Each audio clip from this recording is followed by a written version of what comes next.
everyone, and welcome to the channel.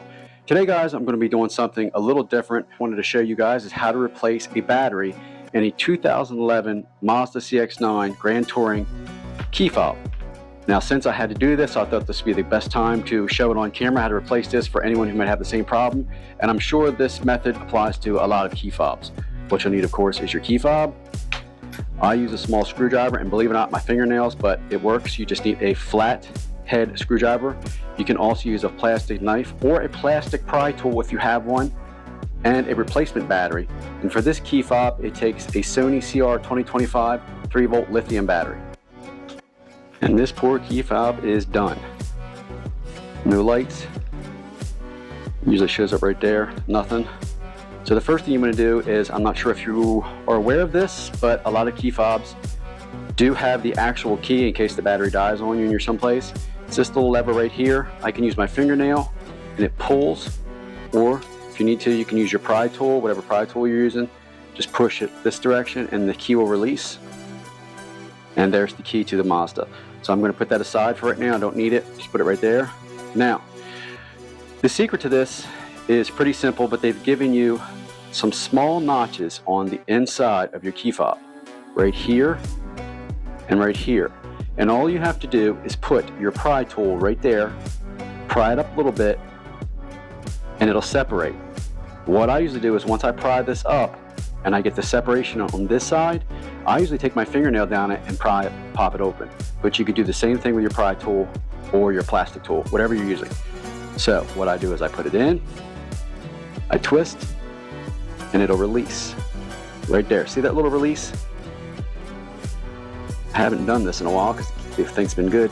And now it's released. And what I usually do is I'll put my thing down on my pry tool, and I usually just take my fingernails and I gap it open like that.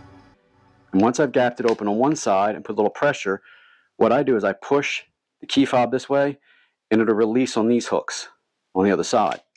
And see, and then it just released the whole key fob. Take the top, put it right there. Our key fob has a protective battery cover. So you just, now this has a little seal on it. I'll show you if I remember correctly. Yep, there it is.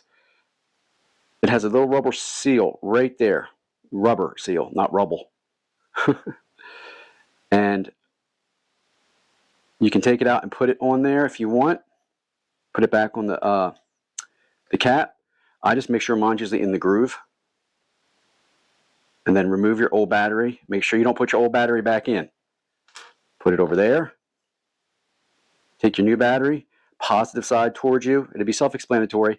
Ours has a little lip which you put the battery under, like that. And basically, you can take that gasket off and put it back on the cap if you want, or you can leave it in its groove.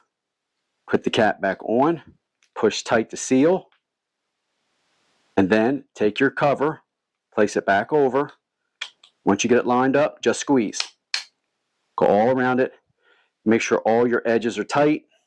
And we're good to go. You see the light lighting up?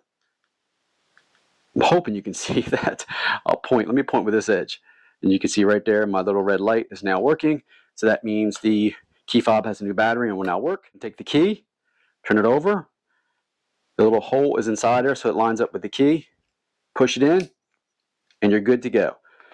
I know there are a lot of instructional videos out there for this, but there may not be one for this year or this make. So I wanted to put it up for anyone who has my make. But hey, we all got to drive our vehicles to our destinations, and all the newer ones have key fobs. Some don't even have the key inside. Thanks for watching, guys. I'll talk to you again real soon. I'm out.